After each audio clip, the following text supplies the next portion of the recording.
सभी भगवत प्रेमियों को हमारी राधे राधे। मानव जीवन का सर्वोत्कृष्ट फल सत्संग श्री भक्तमाल कथा के माध्यम से हमें मिलने जा रहा है। श्री भक्तमाल कथा के प्रधान श्रोता हमारे श्री प्रिया प्रीतम जी हैं। उनके श्री चरणों में प्रणाम करते हुए आइए आज के भक्त चरित्र का श्रवण करें।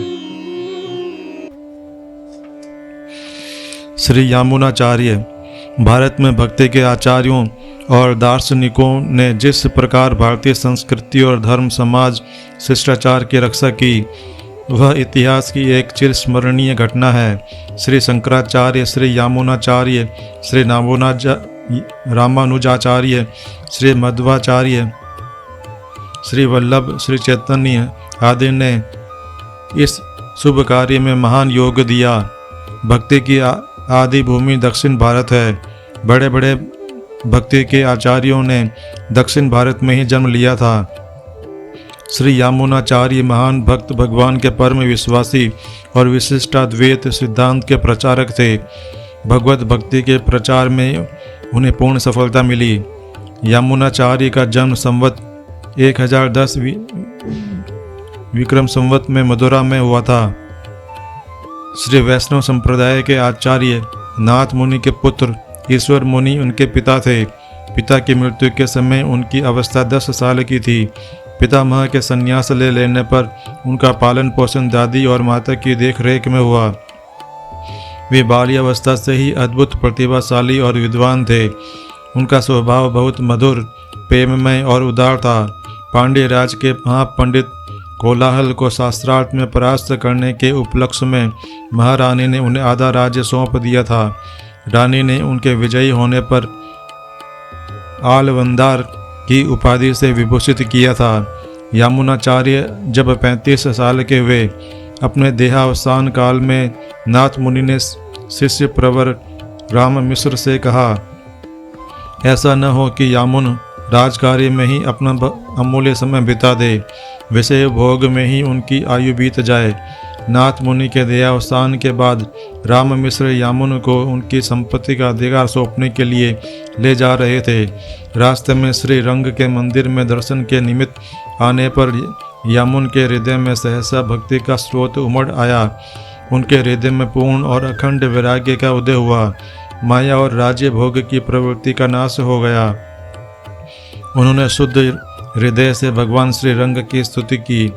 परम पुरुष, मुझ अपवित्र, उद्दंड, निष्ठुर और निर्लज्ज को धिक्कार है, जो स्वेच्छाचारी होकर भी आपका पार्षद होने की इच्छा करता है।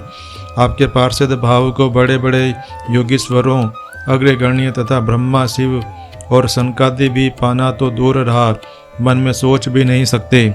उन्होंने अत्यंत सादगी और विनम्रता से कहा कि आपके दास्य भाव में ही सुख का अनुभव करने वाले सज्जनों के घर में मुझे कीड़े की भी योनि मिले, पर दूसरों के घर में मुझे ब्रह्मा जी की भी योनि ना मिले। वे भगवान श्री रंग के पूर्ण भक्त हो गए। उनके अधरों पर भक्ति की रसमयी वाणी विहार करने लगी। श्री यामुनाचार्य ने भगवान को पूर्ण पुरुषोत्तम माना, जीव को अंश और ईश्वर को अंशी के रूप में निरूपित किया। जीव और ईश्वर नित्य पृथक हैं।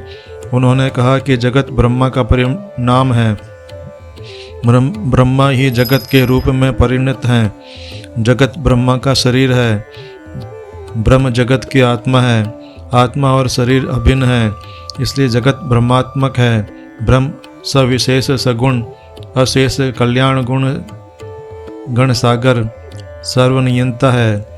जीव स्वभाव से ही उनका दास है, भक्त है। भक्ति जीव का स्वधर्म है, आत्मधर्म है। भक्ति शरणागति का पर्याय है, भगवान अशरण शरण है। यामुनाचार्य श्री रामानुज के परम गुरु थे। श्रोत रत्न, सिद्धित्रय, आगम प्रामाण्य और गीतार्थ संग्रह उनके ग्रंथ रत्न हैं। उनका आलवंदार स्रोत बड़ा ही मधुर है। यामुनाचार्य ने आजीवन भगवान ने से अनन्य भक्ति का ही वरदान मांगा। उनके लिए भगवान ही परमाश्रय थे। उन्हीं के चरणों की शरण लेने में उन्हें बंधन मुक्ति दिख पड़ी।